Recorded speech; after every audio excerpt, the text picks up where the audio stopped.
those of you who have not yet met me, my name is Sally. I'm the Program Director here at Smart Families, and I, alongside one of my colleagues, Dean, head up a lot of our webinars and our online talks that we do. So this is a really fun final conclusion to our school year.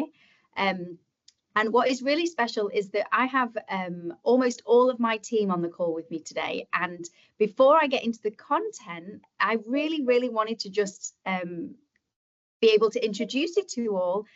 Who are our Smart Families team? I know many of you, if you have a child in one of our Smart Family schools, have come across some of us already. But we have a lot of extremely hardworking people that work behind the scenes for Smart Families, two of whom I've invited to come and present with me today, or co-present. And so before I make a start, I just wanted to spend a couple of minutes just highlighting our incredible team and the people behind all of the hard work that we've been putting into the schools this year. So I am Sally, Program Director. I came from a teaching background. I spent 16 years in the classroom and then stepped away a few years ago to join Smart Families full time. I am one of the presenters who goes into their schools. I present to the teachers, the parents, the students. So it may well be that you have had a child who has seen a presentation or been there with me at some point this year. I get to travel all over the US to present, which is super exciting. But I'm going to hand it over, and I would love, I'm going to hand it over to Ashley first. Ashley, would you just explain and introduce yourself, please? Yes, I'm Ashley Hartman, and I was a middle school teacher right before I stepped into this position with Smart Families. I'm the implementation coordinator. So I kind of set up everything with the schools that I'm in charge of, and kind of put all the events on the calendars and support the school and plan events for them. And then I also give some presentations as well to the parents and students, which is my favorite part, is presenting to the students. So yeah, I'm happy to be here. I have two little girls, second grade and first grade. So I'm also going to be navigating this technology thing with you guys as well. So awesome. Thanks, Ashley. And Hillary, can I scoot over to you if you would introduce yourself, please? Yes. Hi, my name is Hillary Caceres. I am the Executive Director of Smart Families. And I also have three girls, ages 12, 10, and 7. So I'm living this, navigating it like everybody else on this call. And I'm learning a lot as I go. I often don't get the opportunity to speak in an online talk. I can sometimes make it over to the children's presentations. So I'm really excited to be here with everybody today and talk a little bit about what I've learned over the years. Yeah, and although Hillary hasn't always spoken on our talks, she's always been in our talks, and she is the person who I heavily rely on to keep me organized when it comes to the logistics of running on one of our webinars. So wonderful. And Alison, I can see you're there if you'd like to share and introduce yourself. Yes. Hi, good morning, everyone. I'm Alison Stasny. I also do not participate as a presenter or hosting these webinars. I am more behind the scenes. I work with schools who are interested in learning more about our program and determining if we are a good match for their school. And so I'm a little bit more one-on-one with parents and principals and school administration. I have an extensive background with multiple nonprofits, and I'm the mom of 2 boys and 2 girls, and middle school and down, almost a high schooler. So I also live this issue in my everyday life. Wonderful. Thank you, Alison. And Sarah, our team friend Sarah is here too.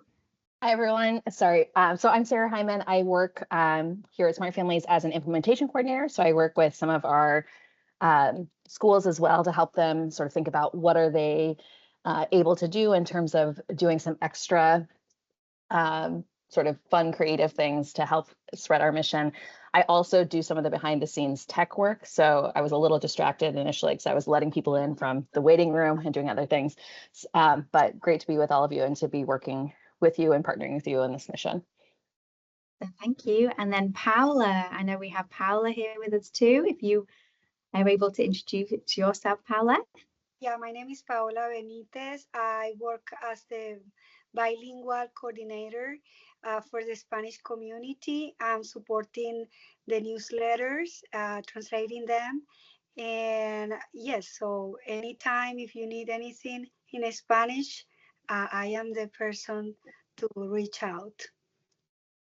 And we're very excited that Paula is also going to be leading our Spanish online talks next school year. And so we're going to have that offering as well for those communities who would like to access our content that way. And then Alexa's our newest member of the team, if you would like to introduce yourself. Yes, hey everyone, my name is Alexa. Like Sally said, I am very new here, but I'm so excited. I was a teacher in the classroom for 4 years, so I was able to see a lot of the things that you might be seeing at home with your students or your kids.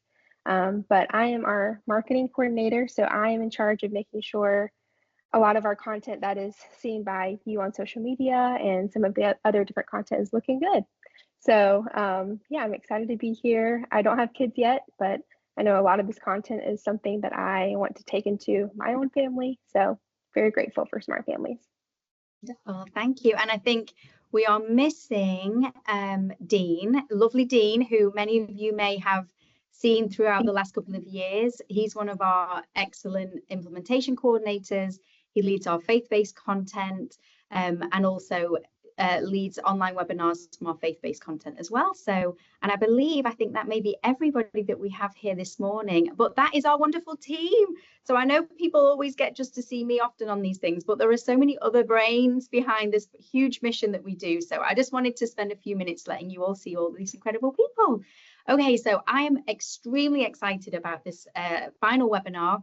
I didn't mention, but I do have my own 3 children, and my middle schooler was extremely excited to be able to help contribute to this, because I'm going to be talking about teen slang, I'm going to be talking about Roblox, and then we have topics about group chat, we have the topic of how children might be communicating on ed tech devices, and then a little bit about AI. And as always, the chat is open. Please put any questions, comments. Our team are here to be able to man the chat. But as always, just so grateful you're here. Just want to celebrate you all. You know, we are in the final stretch of school. We've learned a lot. We've, you know, joined and locked shield with each other as we've just taken on this whole adventure that is the digital landscape. So without further ado, I'm going to start by sharing my screen. And just as a little bit of a preface for why this is our final topic, I just wanted to share that we have learned a lot this year, an awful lot. We have been so honored to be in so many classrooms, and I'm going to talk in a second about just how many students we have seen this year. But we have been listening to the things that you have been sharing with us. So this is what has created our hot topics. These are the topics that we hear most about from parents. It's the topics that students often share with us, and also school administration. We have really been able to learn how a lot of maybe challenges may happen off campus, but will roll into the school environment. And so we have been hearing this both from home and from a school perspective. So these are the topics that we have selected. So on the topic of celebration, these are some of the statistics that we shared in our most recent newsletter, which is now available. These are our wins. So this past year, we have reached 14,458 students, which when we were compiling this data, we were just ourselves so incredibly blown away with just how many students we've been able to speak to and present to this year. And this has been our content maybe about AppTrack, where we've been teaching these students about what is an algorithm, how is dopamine affected by devices and social media platforms. And this is all the way from pre-K students up through high school. So just an incredible statistic, and we are so grateful that we have partnered with these schools to be able to have this conversation with all these students. We've got 1,423 pledges. We've had 43 enrolled schools.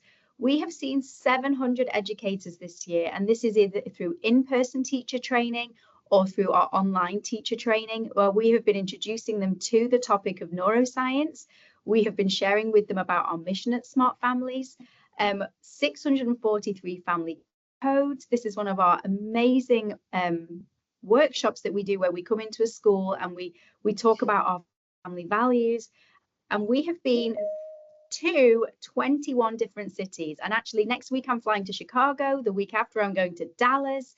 You know, we are a Houston-based organization, but our reach is far, far-fetched. And in fact, on our next slide, I just wanted to give you a little bit of a sneak peek about where Smart Families will be moving to and growing into next year. So we were 18 schools in Houston originally.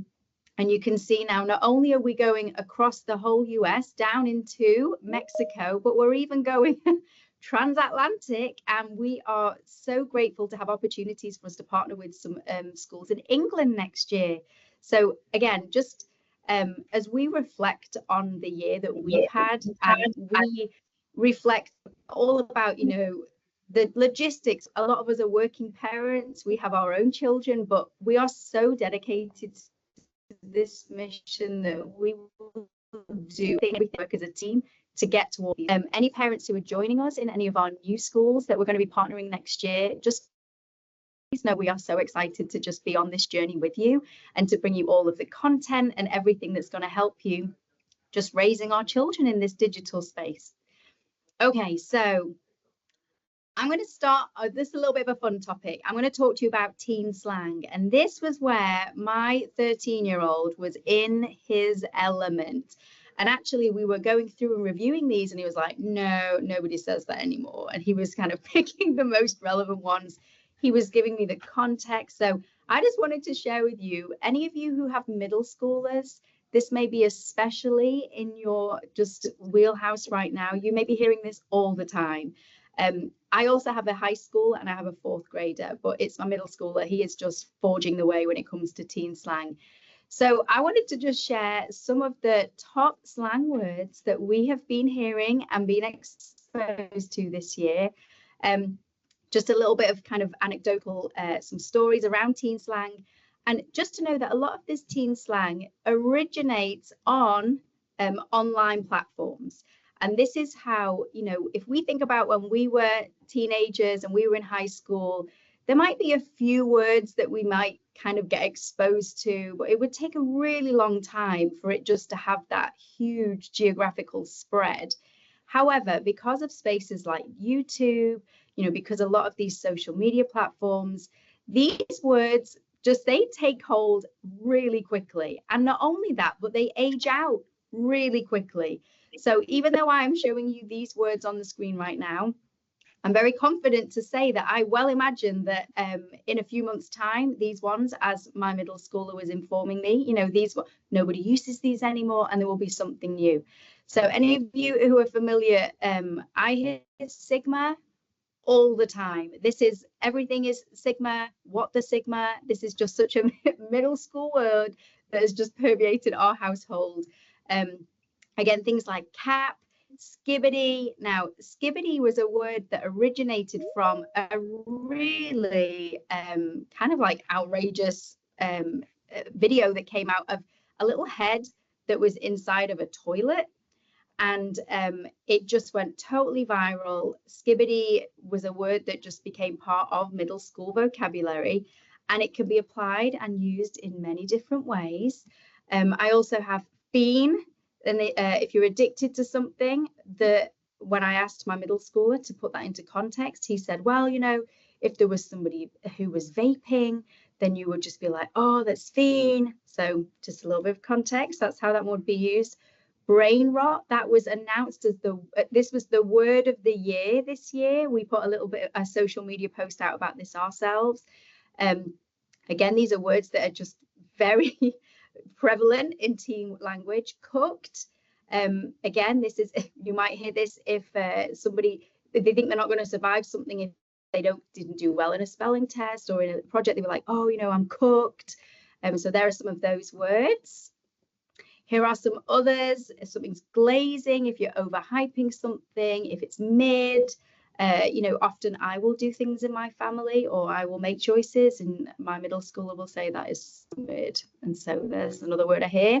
Ohio, say less. Another one, this is if somebody was in in an argument situation and they would say they would touch grass. We are so proud of our Dean, because Dean goes into these middle school classrooms and he uses all these words right back at the students, and they're all like, whoa. So it's really fun to be in one of his presentations and hear him speaking with this. He was in youth ministry prior to his role here, so he loves this age group and he loves keeping on top of whatever they're all saying. And then finally, just a last fun one, many of you may be aware that the Minecraft movie was recently released. And so now chicken jockey, if you have not heard this word yet, you are going to hear this word soon. This chicken jockey is a part of the Minecraft movie. And in fact, I was reading some news stories that were saying that there has been all of this chaos during the Minecraft movies, where some movie theaters have had to close down the movie theaters because of teenagers that have been going just this crazy behavior, and they will just randomly shout chicken jockey. And so this is one to listen out for. This is one of the new words that is extremely new. When it comes to teen slang, I wanted just to highlight a particular, he's a teacher, middle school classroom teacher. His name is Philip Lindsay. He has his own page. For those of you who are just interested to keep on top of the trends, he has a social media presence, and he shares all of the words that he hears and explains exactly the meaning of a lot of these words. Sometimes students might be forthcoming in telling you what one word might mean, but it often isn't the real meaning of the word. And so this is a teacher who lives and breathes this content, and he shares a lot of just what some of these teen slang words are. So I'm just going to give him a shout out. It's very amusing, and he doesn't feature the students, it's all himself. A new trending emoji that you may see in your teen is this dying rose emoji. This has gone viral very recently. This is kind of, it was used to show kind of heartbrokenness, but now it's just used in a very just amicable, nonchalant way. Students and teens are putting this throughout all of their messages, and I actually saw this myself this weekend. And then finally, on this little segment, because we've got so much to pack in, I just wanted to show you a little video. This is the current trending video on YouTube. This is called Italian Brain Rot. This is a kind of AI, and there are songs that are attached to these, and maybe some of you have seen these already, but this is the top 5 Italian brain rot videos. Basically what happens is they take an animal and they use AI to distort and create a new image, and then they put a song over the top. When my middle schooler was showing me this, I was like, oh, that is why you are singing that song. Like, I recognize the songs I've heard his friends singing. So I almost feel like I want to have a little bit of a warning about this, because, you know, it's a lot. It's very loud, it's very brash, it's very fast, it's, you know, very in line with what we would expect from YouTube Reels and YouTube Shorts. So here is a very quick preview of top 5 brain rot Italia. Panzini, bananini, wah, wah, wah. Bananucci, monkey, monkey, monkey. Tung, tung, tung, tung, tung, tung, tung, tung, tung, sahur. Anomali mengerikan yang hanya keluar pada lirili larila. Elefante nel deserto che cammina qua e là. Con la sua conchiglia è un bombardiro crocodilo. Un fottuto alligatore volante che vola e bombarda. Trallallero, trallallà. Okay. There we go. There are the Italian brain rot videos. We are going to have available to you a downloadable. Encourage you to just ask whether they have heard of these things, or are they familiar with these videos. Often what we find at Smart Families, having spoken to all of these students, is that children will kind of live in this digital space, almost kind of accepting that parents don't ever make, you know, really any attempts to get into that space with them and find out, what is it that you are watching? What is it that's trending that you're watching? Is there anything viral that you're seeing? And what happens is, when we go in and do these presentations and we have these very intentional conversations, the students are very, very open with sharing about the kinds of things that they're seeing. You know, a lot of the older students will say, oh, you know, it's so ridiculous. I mean, I've shared with you previously about some of these AI videos that we see that say, you know, like and share this, otherwise something bad will happen, or there'll be a spider in your bed. We speak to the students about these. And so I want to strongly encourage you parents on the call today, take something from this. It might be that Italian brain rot video, and just ask whether your students are seeing these kinds of things. Okay, next up, the next little section I'm going to take for the next few minutes is just really talking about some of the algo speak. And this is a blend of the word algorithm and speak, so algo speak. I first came upon this a few months ago when I was kind of researching about ways that children will communicate with each other, because there are algorithms on some of these platforms that will try and block certain keywords that are associated with sensitive or harmful content. And so what has actually happened is this kind of movement in a way to override the algorithm. And so students will use certain words or certain emojis as a way of communicating certain topics that may be sensitive or harmful. So I've included a few of the ones that I had seen recently. So the corn emoji is used, as well as the word corn if it's a video that even it might be content makers who want to provide information, helpful information about how we safeguard, but there'll be certain words like porn that will not be allowed to be used, and so this is how they will revert to it. I've seen a lot of parents recently sharing that they will see these black and orange emojis put together and not know what it is that it's actually referencing.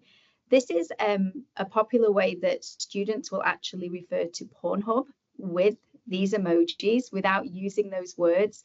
Again, if anybody has any software on their child's phone or smartphone, if they're older, or even on an iPad, and it will be looking for content that it can share with parents. So there are these ways, this algo speak, that people will use to override that. I was watching a Harvard professor who heads up the linguistic department. He did a TED talk recently all about algo speak and speaking about how there are shifts in language. And so there are kind of very strong parameters about using words like suicide or like death online. And so this new branch of vocabulary has come about where people will use the word unalived, and they're actually saying that this concept, this word unalived, is actually going to eventually, for this generation, almost overtake the use of the word suicide, because those students, this is what they believe that term is. And so language is shifting because of how algorithms are almost pushing people into communicating with each other in a certain way. And again, the barcode or even a barcode emoji can be used to represent self-harm. There was a recent Netflix show that was released called Adolescence, which many of you may have been familiar with. And in Adolescence, they actually talked through and they addressed in that series about the way that some students are using emojis to communicate certain extremist views. So within Adolescence, they were talking about incel, which this is involuntary celibacy, and this is a group of typically heterosexual males who have not been able to find a relationship with a woman, and that we get in the Adolescence shows some and really goes into a lot of the extremist views around that, some of these sites that exist. But again, the way that people and children are communicating these ideas to each other is through emojis. Emojis are taking on these additional meanings, and often it might be something that parents are not familiar at all with. So again, these are just, especially the Pornhub one, I've seen so many parents say, what do these orange and black little symbols mean? Like, what are these colors? Again, this is just the way that language is shifting. A great conversation to have with students, especially older students. Have they seen these emojis? Are there any that they don't understand that they keep seeing that you can help them, really understand and get to know? Again, just sharing these are some of the things that I hear. And then finally, my little piece today is Roblox. We hear so much about Roblox. We hear Roblox from the students and some of the negative experiences they've had on Roblox. We hear from Roblox from the teachers because a lot of times there might be conflicts going on outside of school and it's to do with Roblox and gaming. And we hear this from parents, you know, parents really not understanding Roblox, not understanding what's happening on Roblox, or kind of the fear around how is it that our children may be targeted on the Roblox platform. I wanted to draw your attention to two really interesting news pieces have come out within the last month. So one of them has just been released from the Guardian newspaper, and this was from a study that was done by Revealing Reality. And this is a group of people, researchers, who posed as 10-year-old students, and they went onto Roblox. They put in their, you know, the family controls. That Roblox are very open at sharing, like we have this whole platform dedicated to safety and security when it comes to children being on Roblox platform.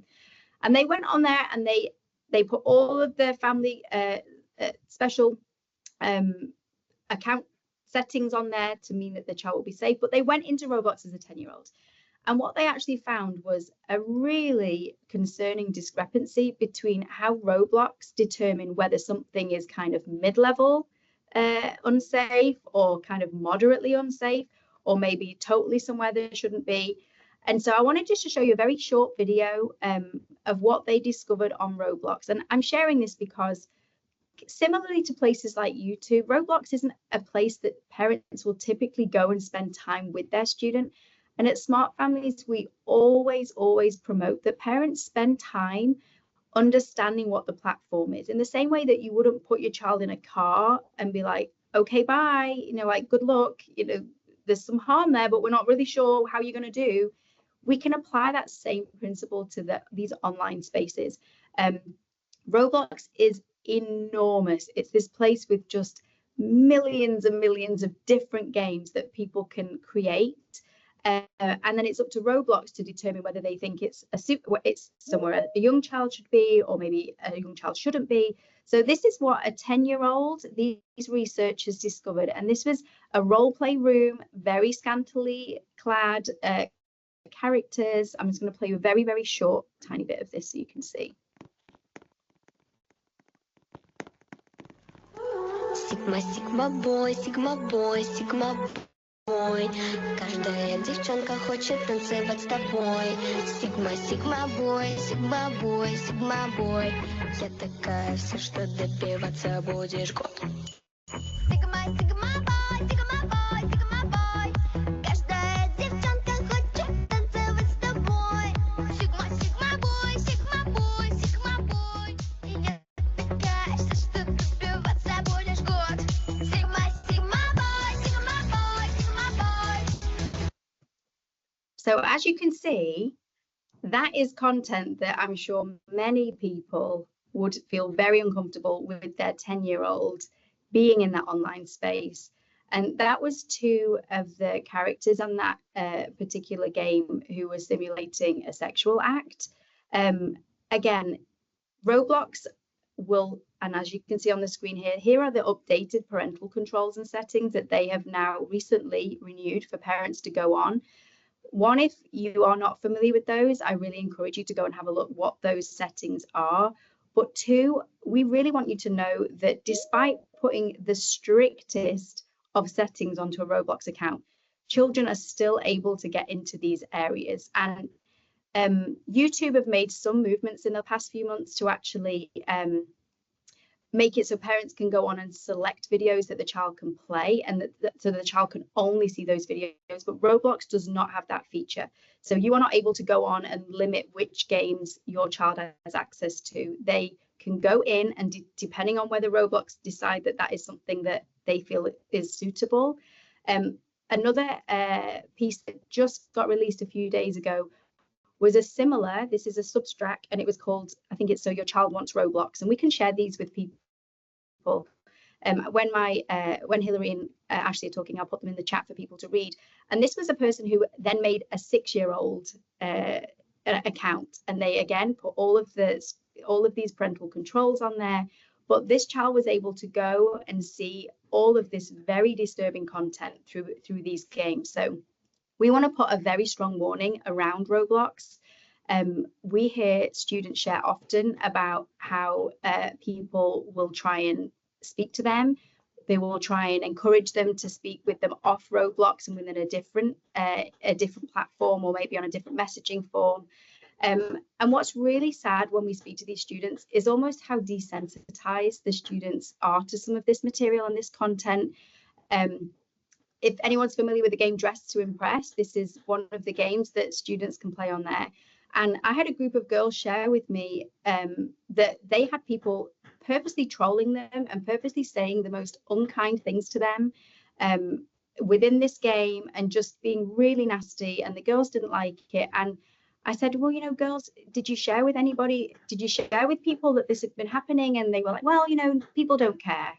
I was like, oh gosh, people do care. And so again, just to conclude this part of the Roblox piece, I just really would encourage everybody to spend time in the platform if your child is on there. And this is definitely one to delay, even though they have these settings on where you can, you know, tell them the name. There's no age verification for the very youngest students. They can go on and, you know, have these accounts and unfortunately access a lot of this content. So I'm going to stop sharing my screen, and I'm going to hand it over now to Hilary, who's going to speak on a topic that we have also heard so much about this school year. So over to you, Hilary.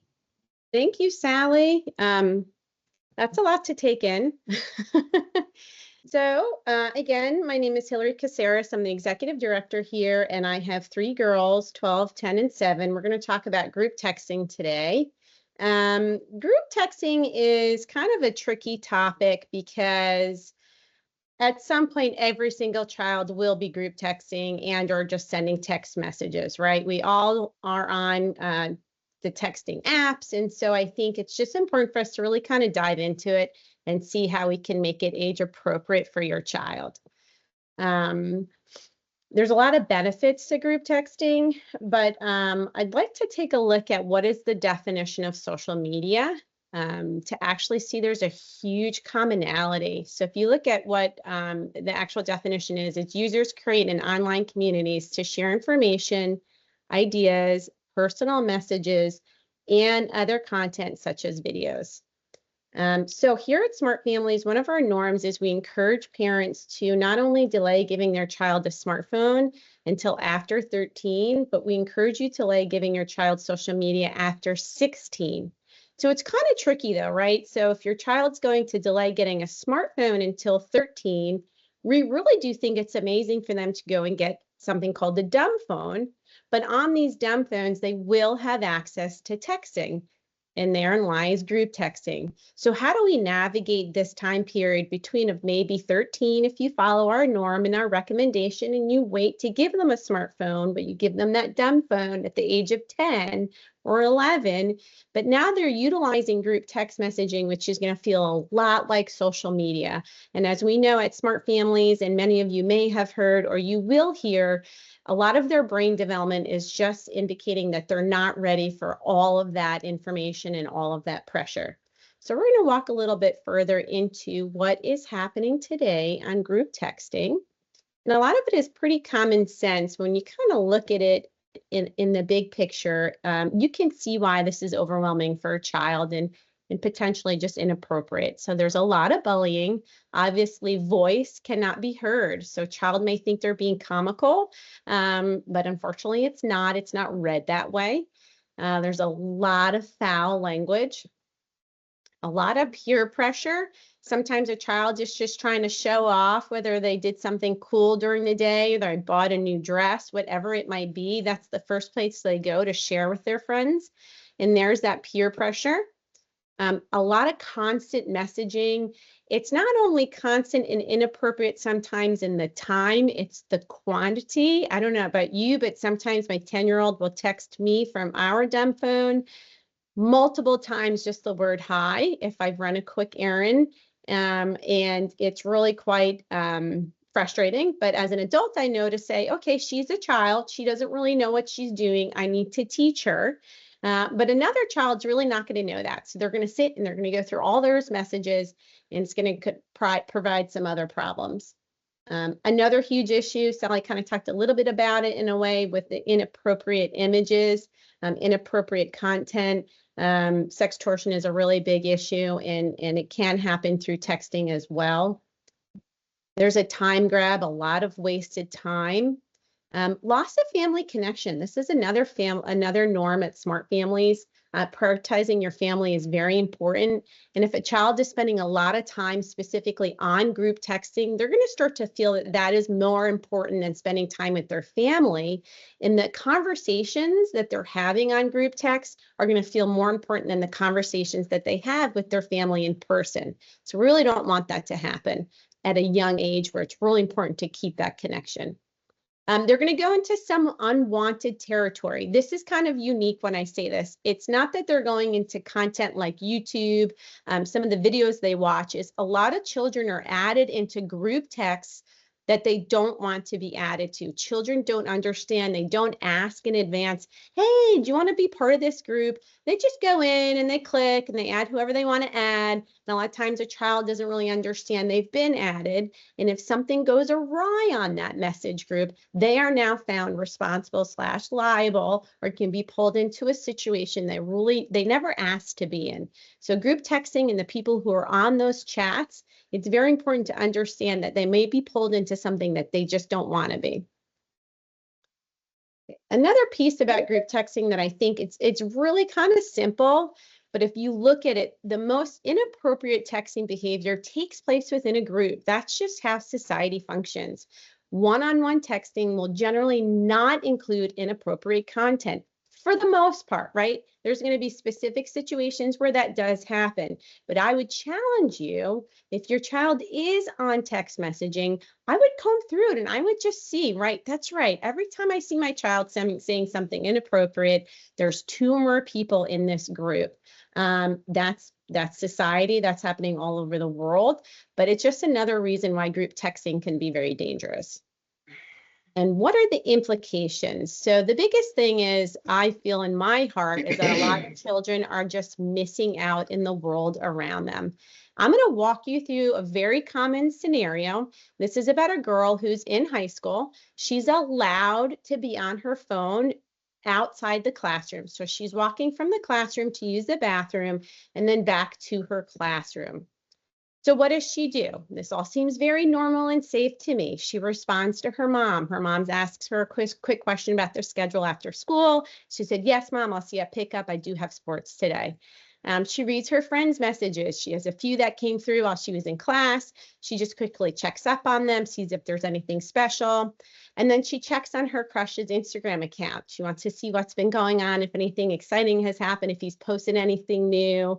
And then she looks at the weather tomorrow. She has a softball game. She wants to know if it's going to be canceled or not. There's a big storm coming. Completely normal, completely safe. Actually sounds about appropriate to me. But this is a little bit about what she actually misses, right? So she misses saying hello to her math teacher. She's been struggling in math. She's really having a hard time. And there goes her teacher. She's got her head buried in her phone. And it really kind of sends a subliminal message to him that she just doesn't care. Look, she's not even taking the time to acknowledge me in the hallway. Then her crush happens to walk by. She doesn't make eye contact. She doesn't squirm. She doesn't give that cute little smile that she's been practicing. She misses the opportunity to actually see him in person while she's wasting her time looking at her phone. And then the sad part about this is just a female's perspective. She uses the restroom. She doesn't notice that a fellow classmate is in urgent need of a tampon, and she's too embarrassed to leave the bathroom to go get help. So in this case, it feels very normal what she did, but it's a perfect example of how children today are missing out on the real world. And these are all really important experiences for them to have, to learn about what it's like to be part of society, to learn how to be a friend, to learn how to maybe fall in love with a crush, to learn how to interact with a superior in a way that shows that you respect them and you're engaged and you're trying. So here's just a really nice example that unfortunately some of the things that are happening today when children spend too much time on their phone. The other thing about group texting is the fear of being removed from a group text. It used to be that you kind of get pushed out of a friend group. It was really hard for one friend to bully up on the other, and it took a long time for that person to be kind of kicked out of the group. Now it's just a matter of one single click, and kids are getting pushed out of these groups that they've been in, and it's very hurtful and it's very difficult for them, and it happens really quickly and really, really easily. And then the next piece, there's a lot of pressure to be constantly available.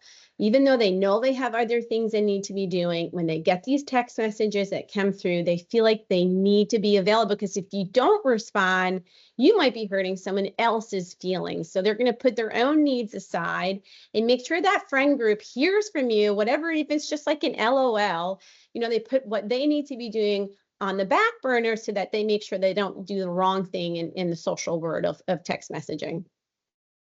And another piece, which unfortunately we hear a lot about here at Smart Families, I actually hear a lot about it just as a parent of young children, is that when children make mistakes, which is definitely going to happen, unfortunately, when it's done by text and it's brought to the school, in most situations, the school has to take some sort of disciplinary action if it goes against something that's specifically in their handbook or against very extreme behavior, right? So back in the day, if it was something that was said, bad things did happen, but now when it's in writing, it's very, very hard for the school to just ignore and push aside.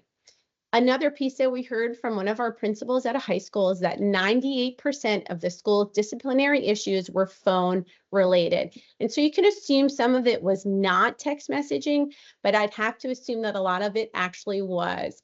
And I don't know about you, but I'd really prefer if my principal of my child's school was spending a lot more time dealing with academics, raising money, or improving the campus, rather than things that are phone related. And so we're all kind of falling into this trap, and the schools, unfortunately, are having to deal with a lot more of these issues, and it's taking away from them flourishing as an academic location or an academic school.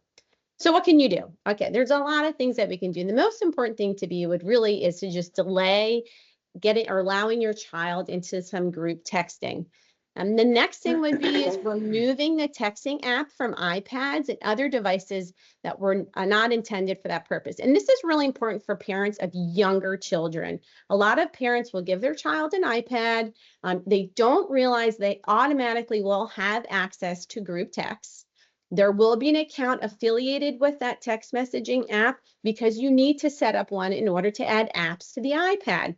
There goes an open opportunity for your child to just start texting. And let me tell you something, they figure it out. You may think that they don't really know what they're doing, but they do. I have a perfect example of a 10-year-old who went in, she didn't even ask her parents, shared the iCloud account, and next thing you know, she was invited to multiple group texts and a lot of issues arose from it. And yes, it happened to me, my daughter. So things happen when you're not aware and you really need to pay attention. So that'd be very important for a lot of parents of the younger children.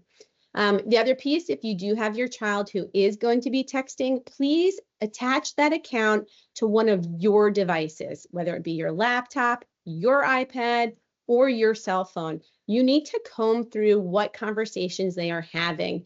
I would say that up until the legal age of 18, you bought the phone, you're paying for it. They are your responsibility legally until that age. Now, I know that's very uncomfortable for a lot of people, and some might agree, but the longer that you can at least be engaged and read what's going on with your child, you will be keeping them a lot safer. But the most important thing to do is connect it to your device so you don't have to go onto their device, which feels like an even greater invasion of their so-called privacy.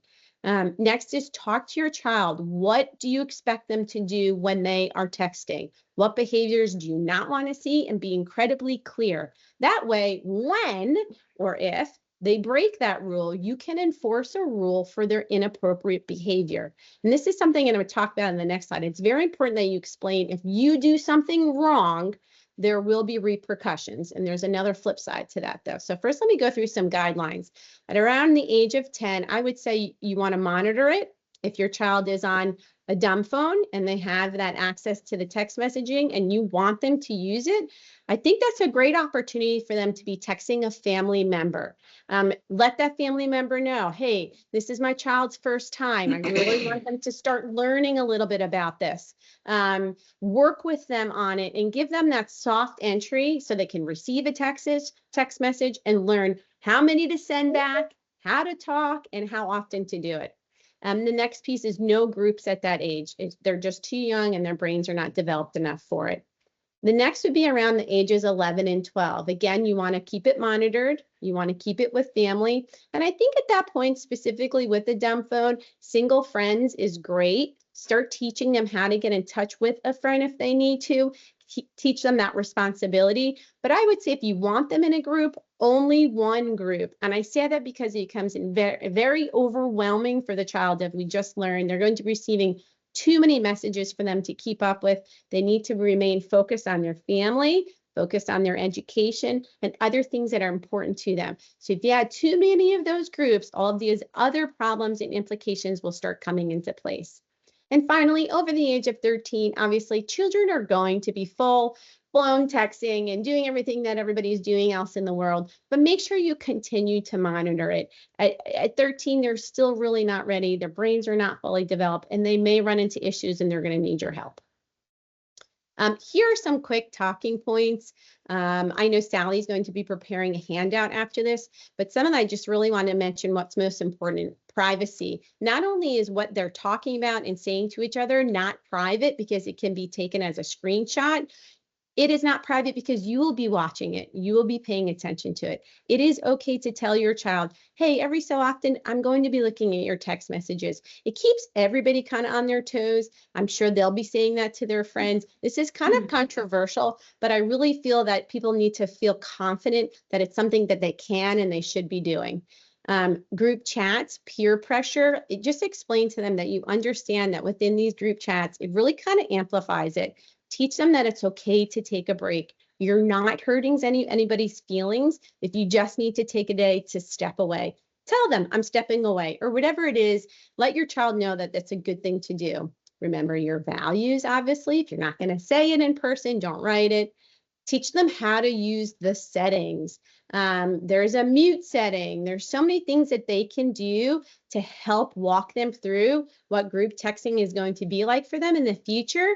Show them how to do it. Maybe they need to put a time past 9 o'clock. It goes into airplane mode. Whatever it might be, walk your child through these different ways to keep it safe and healthy for them.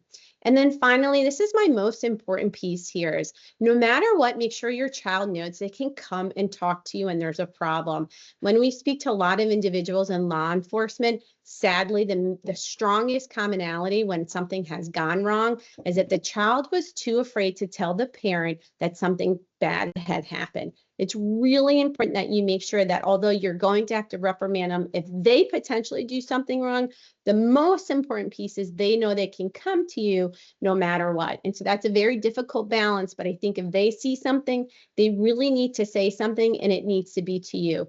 So see if you can talk to your child, reinforce that you'll be there for them no matter what. And that is it. So if you have any questions, I guess we can take them after. We'll let Ashley kick things off in EdTech. Yeah, and while Ashley is just setting up and about to share her screen, I just wanted to share something that Hillary kind of touched upon then, and I've seen it's Sarah's responded. One of the beautiful things about our mission and our program is that we do it all through the lens of neuroscience. And so we go in and we teach the students about their frontal lobe and their limbic systems and how the part of the brain is frontal lobe that helps them to make good, healthy choices that keep them safe is not fully developed until they are 25. And for us, that overrides this concept of privacy. It can feel so uncomfortable to, want to be growing this teenager who you want to allow them opportunities to demonstrate independence. But unfortunately, again, because of our kind of how many interactions we have with students, we hear that students really often want a parent to intervene and kind of say, like, I don't want you in this group chat, or because they don't know how to get themselves out of it without kind of losing face. and they don't want to. So when a parent comes in and kind of severs that, a lot of these children feel really quite relieved. But I know, Julie, you've mentioned about having, hundreds of messages. The students don't like this either. They do not like, and we say that in our presentations about spamming the group chat, and they all go, oh, and they all look at the person who normally is the one that it's coming from. So please know that really exactly what Hilary said. It's so important that the children can come to you, and do not be afraid to put that boundary in and say that is not healthy for you. Like, your brain does not know how to cope with that kind of, constant distraction with these messages and these social situations that they don't know how to resolve, or these conflicts they don't know how to overcome. So again, great. I loved when Hilary wanted to speak about this topic, because I know it's something that we hear often from schools and students. And okay, Ashley, over to you. The last part of this segment now is going to be Ashley talking about other ways that students communicate. Okay, thanks. Again, I'm Ashley Hartman, and before this role with Smart Families, I taught 6th, 7th, and 8th grade. And so I really wanted to speak on that area of these classroom apps, and how this kind of goes hand in hand with a lot of the things that Hilary said. It just kind of shows that everything's such a ripple effect, because, you can say, okay, put these limits and say no Facebook, no Instagram, no social media. We're going to delay that. But then sometimes these group texts, like Hilary was discussing, can turn into basically social media. And then the same can be said for some of these apps. Educational apps and other apps can also turn into the exact same concerns as group texting and social media. So I'm going to kind of quickly walk you through 5 of those ways, and how these seemingly benign apps can turn problematic and lead to risky behaviors. All right, so the first one is just talking about phones being put away, no problem, but they are a problem, because even when they're in their lockers or their backpacks, as Hilary kind of mentioned in her talk, was that the people are going to the restroom a lot. You're going to see this huge increase in restroom breaks, but the Stanley water bottles are still full. So, they have to go to the bathroom often, and they're texting and checking other things, and it's really taken away from learning time. And then it also, a lot of the times in the classroom, I would see my students coming back upset because of something that they read or saw very quickly on a bathroom break, and then it kind of puts a damper on the whole day for them. So they really just don't need these devices near them during the school day. So it's really great when they're like collected and taken back in the front office, or however the schools do it.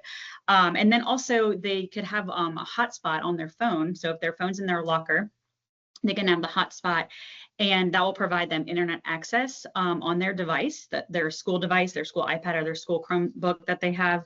And they will have that internet access without the school restrictions, because they're now connected to their hotspot and that internet. That's not the schools. So that can be a problem. Okay. Then the next one is ed tech and group collaborating. I saw this a lot in the classroom. And again, like, not all tech is bad. We have created some awesome, creative, collaborative, content-rich projects by having these students work on the Google Docs and the Google presentations together. It's a very great tool, but kind of be aware of what the kids can do on these school educational apps and things like that, because if you don't know, then as a teacher you can't monitor efficiently. And so a lot of the times what the kids do is, as soon as they create a doc for a project that they can collaborate on, so they start creating a document, and they're going to do this group project together, and then what happens is, as soon as they share the document and they give their partner editing rights, then it becomes a text, because they start texting things to each other on the screen, and so it's showing up in real time from across the room. And it's actually worse than texting, because what happens is they text and then they start to delete it right after. And so with text messaging, there's the receiving, and it kind of goes through and you can see it and refer to it. But with this, they kind of say something and then they hurry up and delete it. They backspace, because they're not going to want that on their school document. And so it being undocumented kind of led to like a lot of temptation in terms of making silly or inappropriate remarks. And, their prefrontal cortex is not fully developed. So sometimes these impulsive things that they think are funny, is gets them off course and distracted. And it just sometimes causes more problems than a collaboration. And so that also kind of brings me to the next one. which is ed tech group collaborating again. This one's on Google Classroom. So for this one, I loved Google Classroom. There's so many awesome things it can do as a teacher. It's really organized and it's really cool. But at the same time, the children can comment, they can message. And so it does become kind of the same concerns for group chats. And what's interesting about this one is that the teacher is on there and the kids know this, but they're not thinking enough to know that, or to have the wherewithal to not be impulsive and silly. And so I've seen them put comments about each other on under the assignment, and then they kind of communicate back and forth like that. And then quickly things get unnecessary. So, and again, it's very distracting. So it all has good intentions, but we just need to kind of be aware of, you know, just because it's educational, they can still have the same effects as the group texting and the, you know, their impulse behavior being put on display for their teacher, and they don't think of those consequences that happen after. The next one, I have two more. This one is, it says Gateway to Heaven or Instagram. So for this Bible app, and I've done it myself, so I encourage you all, if you want to check it out, you can go ahead and do it. But a lot of parents were noticing that their students were reading the Bible a lot more than ever. And so when they kind of looked into it, they figured out that the Bible app has the ability to give your child access to whatever they want, basically. So once you're in the Bible app, you can click on plans and then click on learn more. And then what's going to pop up is an internet web browser icon, and you click it to learn more. And then all of a sudden you have an internet browser up, and then kids are creating Instagram accounts through that Instagram through that internet browser. So not only are they having internet access that you might not realize, you know, because you don't see the Instagram app or you don't see the internet app.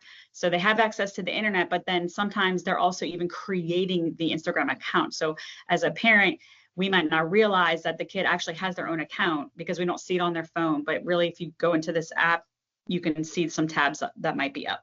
So that's just something to kind of be aware of. And then same thing, if you click plans and learn more, there's also an Instagram and Facebook icon for the Bible app to learn more. And so once you click that, then you're automatically in a YouTube video that's showing them about this app, and then they can go on YouTube and start clicking around like that. And the same thing can happen with, you know, if a teacher sends maybe a link to the students with a video about a song that they need to learn for a music tryouts coming up or something. If the song is on YouTube, then, you know, if the teacher sends it on Google Classroom, then, you know, there's always ways that they can access everything. So we just have to be really mindful.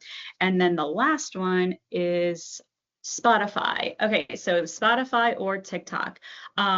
So last week, me and my coworker were kind of testing this one out and looking at it, and so basically, if you get on Spotify, this one I thought was really important because so many parents talk about how they want their kids to be able to like listen to music, because I mean, we understand when we were younger, we had the Walkmans, and music is like really important and a big deal to them, and they want to listen to their songs. So it's like, well, how can I give them a device and let them access music and all that? So this Spotify, it's seemingly harmless, it's music, but then once you go in the search bar, instead of searching a song, you could search the word TikTok, and then TikTok videos just pop up, and you click this little tog that says video, and then everything from TikTok is on there. The first thing that I saw when I searched TikTok, the first video that came up, there was like 5 of them, but the first words that I saw was OnlyFans. And so this kind of brought attention to me because I think some of our younger students who have access, and younger kids who have access to their music. I know my daughter was on a road trip this weekend, and we were letting her look at, listen to the Spotify. And, had she somehow clicked that or been told to search TikTok or fans only seems very harmless. You could think, oh, Taylor Swift fans only, I don't know, but those 2 words don't seem alarming. And when you type that in, I'll show you the screen next of what came up. And these things are very alarming. Some of the things that I saw, and this was within like 35 seconds, we just typed TikTok, and then I went, oh, clicked fans only or whatever it was. And all this stuff came up right away. And this is extremely concerning. And some of the things that came up, I couldn't even stomach to put them on here. The language was so intense in the pictures. So as you can kind of see some of these titles, you may read. And then we learned a whole new term within this few seconds that we did this, which is chatterbait. I encourage you to look that up, but that is basically messaging and doing other inappropriate things on a platform that's made just for that. This is kind of a lot, but the whole point is to just kind of go back to what Hillary was saying, that if the more that we know, the more that we can monitor, and then to like have the conversations with the kids and kind of just be really open about it. And the best thing that you can do is just delay the devices completely, because I think that there's even videos online that are made for kids to teach them how to get to Instagram through these Bible apps and different things like that. So there's just going to be ways around everything. And so, yeah. Awesome. Thank you, Ashley. So, we are always surprised ourselves when we learn about these loopholes, and, parents can have all the intentions to, help safeguard and stop this early exposure. But unfortunately, and again, we learn a lot of this from students too, that there are ways that this material is embedded, and very young children who stumble upon these places do not know what to do. And so making sure that you are the first point of call for that child and your child to be able to come and say, and again, the whole concept of this final webinar was really to show you what we've been hearing the most about this year, so that you can hopefully go and spend some time at your own family dinner or have kind of some family time together and bring up some of this content and just, very tentatively explore what is their digital world like. I just saw about the Safe Music app. So there are different varying settings within Spotify that you would explore. What we love about dumb phones and why we talk about these are those phones that are not enabled to the internet, is that a lot of these phones have been developed to be able so that students can safely play music on there. They have, these tech developers, they know exactly what the things are that these children want to use on a device. And so they have ways of doing that on there. I personally don't know about the Apple one. Spotify is generally the app that I hear most about from students when I ask them, how do you listen to music? They also will communicate on Spotify. And I learned recently as a parent that my son's friends will go onto his Spotify and look at the songs you can share with them, and they will look and they'll know if something's going wrong or if there's been a breakup or if something's happening because of the kind of songs that they add to the playlist. So it's becoming a more robust platform than just playing music. There's a lot more social interaction going on the platform too. But that's a great question. Try Amazon. I'm not able to type for some reason. Sorry for cutting you off, but you can try Amazon Music. I haven't yet typed in OnlyFans there, but I haven't seen anything negative as well. Okay, thank you. Well, thank you everybody for joining us this morning. I know this was kind of a lot of information. We just really wanted to be able to share with you some of these really important topics. There will be a downloadable, this will be recorded, it will be available, and we will have this downloadable document that we will send out to you all with some of these conversation starters that you can use to be able to have these great conversations. Like Hillary mentioned, one of our norms is prioritize family and know our values. And part of prioritizing family is that we have conversations. And sometimes these might be uncomfortable conversations, but they are extremely important conversations. So again, thank you all so much. We are going to be doing this talk again this evening at 7 o'clock. If you were not able to join us today, this morning, or you've got maybe school friends, or you can, people who actually might like to listen to this, you can join them. Join us later at 7. And very quickly, I know I had somebody asked me a question about Fortnite. Just very, very quickly, because I don't want to forget in case you're not able to join us this evening. Fortnite and Roblox on par with each other for how much we hear. Fortnite has these very short games. We see more in the way of like addictive behaviors around the gamification and the gambling ideas with the buying, having to constantly upgrade things and buy things within the fortnight. For Roblox, what we hear more is it's this unsolicited contact from strangers. That's where we generally hear that happens more on Roblox because of these kind of lax security measures. So anyway, with all that to say, thank you so much.